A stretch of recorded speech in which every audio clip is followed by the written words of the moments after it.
یہ ہے مقبوضہ بلوچستان۔ آج جمعرات 13 جون سال 2024 ہے۔ بلوچستان ٹوڈے سے آج کے علاقائی خبروں کے ساتھ میں ہوں آپ کا میزبان الیاس بلوچ۔ بلوچستان مختلف اضلاع میں 2 ماہ دوران تقریباً 5000 فوج کشی میں کئی افراد ہلاک، متعدد کو لاپتہ کیا ہے۔ پاکستانی فوج کا بیان میں اعتراف۔ کوئٹہ نوشکی ڈیرہ بگٹی آوران سے پاکستانی فورسز کے ہاتھوں 4 نوجوان جبری لاپتہ ہو گئے۔ کوئٹہ پاکستانی فورسز چوکی پر بم حملہ نقصانات بارے معلومات نہیں مل سکے ہیں۔ گوادر اور خضدار سے پاکستانی فوج ہاتھوں جبری لاپتہ ہونے والے 2 نوجوان بازیاب ہو گئے۔ کیچ تجابان کے مقام پر لاپتہ طالب علم کی بازیابی کے لیے 3 دن سے جاری دھرنا ختم۔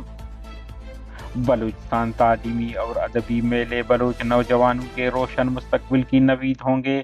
Baloch students front.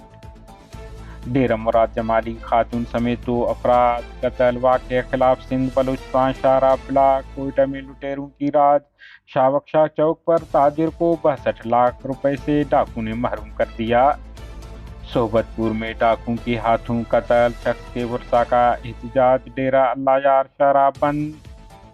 نوکنڈی بجلی ٹرانسمیشن لائن کے تار نامعلوم چور تال بندن سے کاٹ کر لے گئے۔ کوئٹہ ٹریکٹر نے 3 بچوں کو کچل دیا۔ اتھل 0 پوائنٹ کے قریب سے نامعلوم شخص کی نعش ملی ہے۔ پنجگور میں اسٹیکر کے باوجود تیل کے کاروبار سے وابستہ افراد سے چیک پوسٹوں پر بھتہ وصولی کا سلسلہ جاری ہے۔ ڈیرہ بگٹی میں سانپ کے کاٹے کی ویکسین ناپید، متاثرہ افراد کو علاج معالجے میں پریشانی۔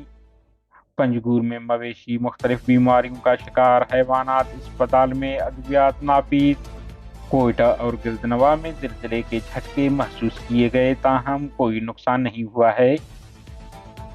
بلوچستان کے دارالحکومت کوئٹہ سے نوجوان گھر سے لاپتہ ہوا ہے۔ ذرائع کے مطابق محمد قاسم ولد لال محمد سکنے قلی حاجی لال خان بادزئی کو رواں مہینے 7 تاریخ کو گھر سے جبری لاپتہ کیا گیا ہے، جس کے بعد وہ لاپتہ ہے۔ ضلع نوشکی کے علاقہ قلی جمال دینی سے پاکستانی فورسز نے چھاپہ مار کر 10 جون 2024 کو امان اللہ ولد عبداللہ سمالانی نامی نوجوان کو حراست میں لینے بعد جبری لاپتہ کر دیا۔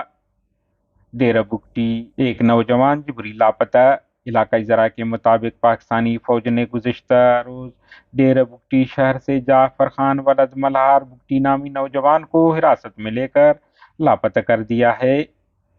ضلع آوران کے علاقہ تیر تیج میں پاکستانی فورسز نے رات گئے چھاپہ مار کر دل جان ولد اللہ بخش نامی نوجوان کو حراست میں لے لیا، جس کے بعد انہیں کسی عدالت میں پیش نہیں کیا گیا ہے۔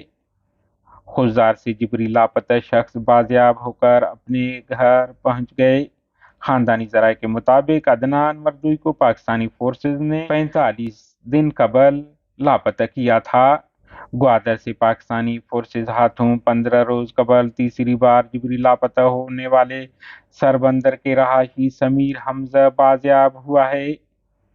کوئٹہ مغربی بائی پاس بروری روڈ پر پاکستانی فورسز کی چیک پوسٹ پر نامعلوم افراد نے دستی بم پھینکا، جو زوردار دھماکے سے پھٹ گیا۔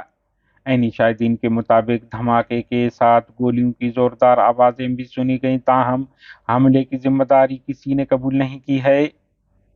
بلوچستان ضلع کیچ کے مرکزی شہر تربت تجابان کے مقام پر 3 روز سے طالب علم فاروق سقیداد کی بازیابی کے لیے جاری دھرنا ضلعی انتظامیہ اور مظاہرین کے درمیان کامیاب مذاکرات کے بعد 3 دن کی مہلت پر ختم کر دیا گیا اور ٹریفک کھول دیا۔ راولپنڈی فورسز نے 2 ماہ کے فوج کشی دوران 181 افراد کو ہلاک کر دیا۔ آئی ایس پی آر نے جاری بیان میں کہا ہے کہ فورسز نے 1 اپریل سے 10 جون 2024 تک خیبر پختونخوا، بلوچستان اور سندھ میں 7,745 فوج کشی کیے ہیں۔ بلوچستان میں 4,902، خیبر پختونخوا میں 2,701 اور سندھ میں 142 فوج کشی کیے گئے۔ فوج کشیوں کے دوران 181 افراد کو ہلاک کیا گیا۔ صرف مئی کے مہینے میں بلوچستان میں 12 جبکہ خیبر پختونخوا میں 42 افراد کو ہلاک کیا گیا۔ دونوں علاقوں میں مجموعی طور پر 1 ماہ میں 61 افراد گرفتاری بعد جبری لاپتہ کر دیے گئے۔